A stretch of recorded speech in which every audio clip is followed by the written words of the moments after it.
Selamat datang di segmen analisa. Sidang perdana dari kasus Lisa Mariana dan juga Ridwan Kamil hari ini sudah digelar di Pengadilan Negeri Bandung. Ini adalah sidang perdatanya, teman-teman. Tetapi sepertinya timnya Lisa ini kayaknya dikerjain gitu, dugaannya sama tim lawannya. Karena apa? Hari ini kan menurut keterangan kuasa hukumnya Lisa bilang bahwa sebenarnya kami sudah sampai di Bandung itu jam 8 pagi. Terus sidangnya itu sempat ditunda 20 menit karena kami mendengar kabar tim dari Ridwan Kamil itu sedang dalam proses perjalanan datang.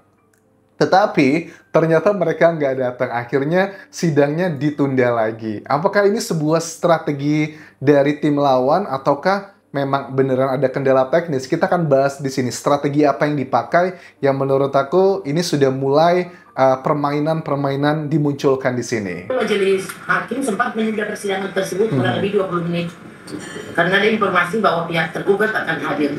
Maka persidangan diskors 20 menit, namun sampai selesai 20 menit itu tergugat Ridwan Kamil tidak muncul-muncul juga. Akhirnya persidangan ditunda sampai dengan tanggal 28 Mei ini. Oke, jadi di dalam tanda kutip ya mungkin dikerjain gitu kan ya. 20 menit lagi ditunda gitu kan ya karena timnya sedang datang OTW gitu. Padahal ada keterangan juga dari tim kuasa hukum Ridwan Kamil ini agak unik ya karena dikatakan begini, kami itu sangat menghargai sidang katanya, pengadilan kami sangat hargai karena sebenarnya kami sudah mengajukan permohonan untuk pemunduran persidangan karena ada kendala teknis katanya. Masa sih kalau memang mereka sudah mengajukan secara resmi terkait dengan permohonan untuk persidangannya ditunda, kok sempat ada hakim dan juga lainnya menunggu mereka 20 menit untuk datang? Apakah ada miskomunikasi karena itu adalah hari Senin, mungkin baru habis long weekend, jadi miskomunikasi?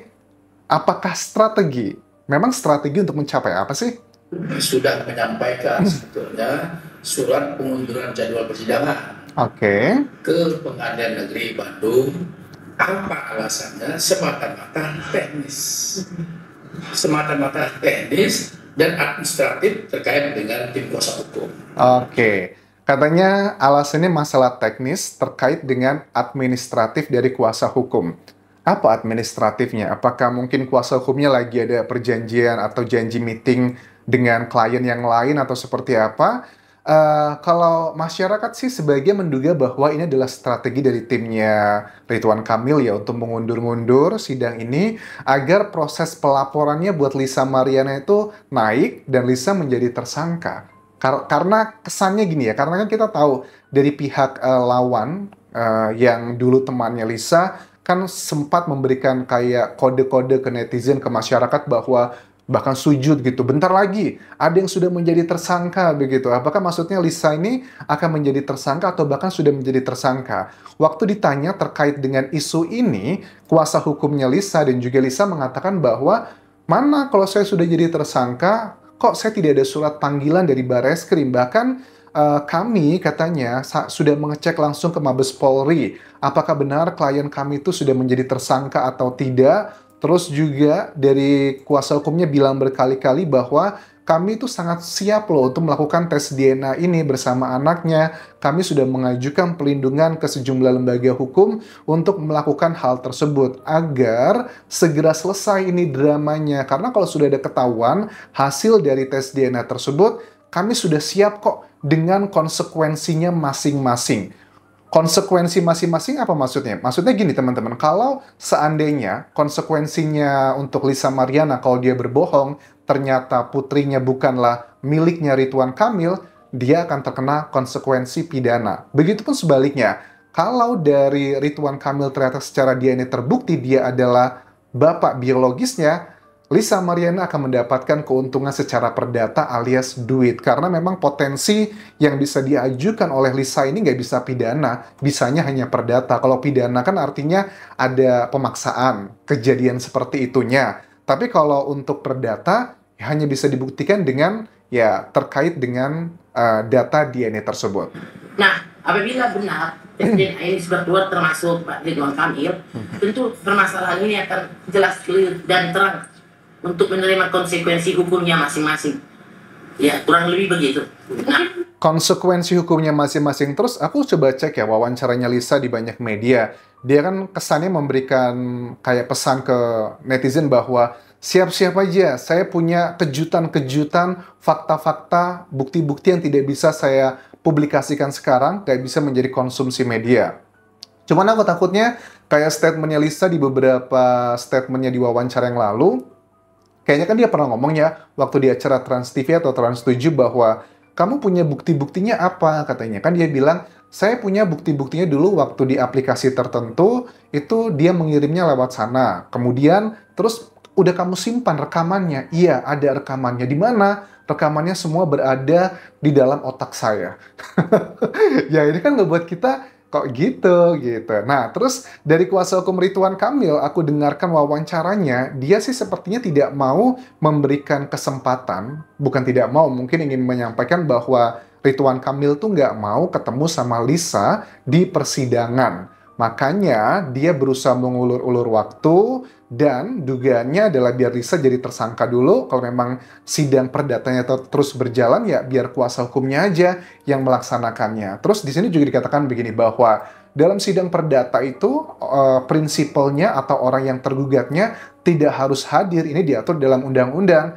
Uniknya gini ya, kalau seandainya anggap aja statement dari kuasa hukum RK itu betul, kenapa nggak mereka datang aja, RK nggak usah datang? Karena mereka yakin nih, menurut aturan yang ada di perundang-undangan, prinsipal nggak perlu datang. Ya kenapa nggak? Kuasa hukumnya datang aja harusnya hari ini menyelesaikan terkait dengan tuntutan ini.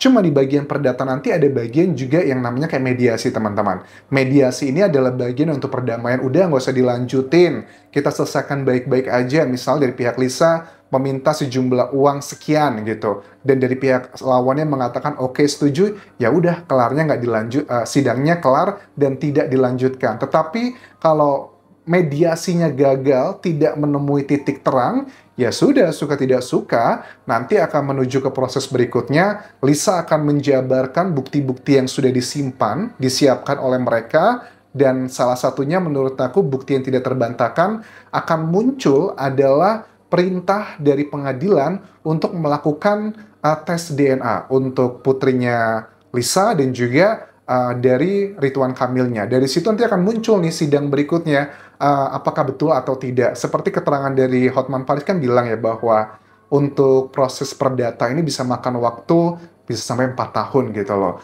Lantas bagaimana dengan Ibu Atalia? Ibu Atalia juga banyak sekarang malah semakin dikagumi sama orang-orang Indonesia. Aku lihat di sosial medianya waktu Ibu Atalia lagi main olahraga yang kayak boxing gitu ya, dihubung-hubungkanlah dengan Lisa. Ibu, semangat ibu. Itu bisa untuk melakukan pukulan-pukulan kepada A, B, C, dan D.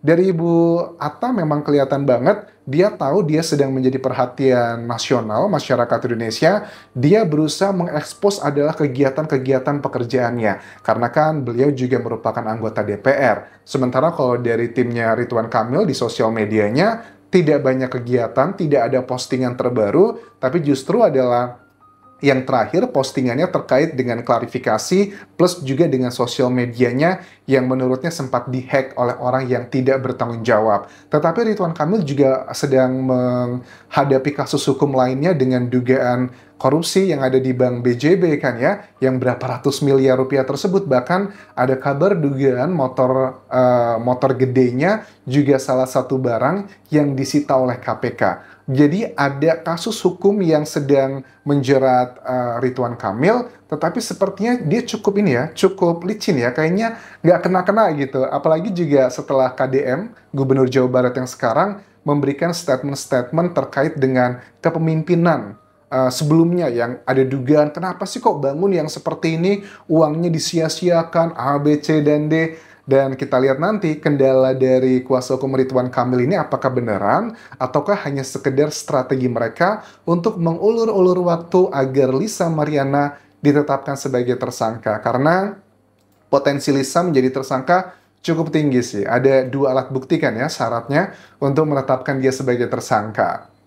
Ada keterangan saksi, keterangan ahli, keterangan terdakwa, petunjuk, dan juga surat. Dan hitung-hitungan netizen harusnya sudah ada 2 alat bukti tersebut, tapi kenapa kok dia tidak ditetapkan sebagai tersangka? I don't know why gitu kan ya. kalau itu betul. Dan Lisa juga kayaknya belum dipanggil ya oleh penyidik terkait dengan melakukan klarifikasi. Tapi sekali lagi, ini bukan cuma sekedar kasus yang berhubungan dengan orang biasa, tetapi adalah high profile. Seorang Ridwan Kamil, mantan gubernur Jawa Barat, dan juga termasuk orang yang punya fans dan juga orang kaya raya di Indonesia, nggak mungkin gampang untuk menghadapi dia. Kita lihat nanti ya perkembangannya seperti apa. Apakah di tanggal 28 Mei 2025 nanti yang dijadwalkan sebagai sidang perdata yang keduanya, tim Ridwan Kamil akan datang, atau jangan-jangan nggak bisa datang lagi karena ada alasan tertentu. Sampai jumpa di video berikutnya. Tinggalkan like dan juga komen, subscribe channel YouTube ini, follow Instagram, Facebook pageku, dan juga akun TikTok Dian Jas Asmara. Sampai jumpa.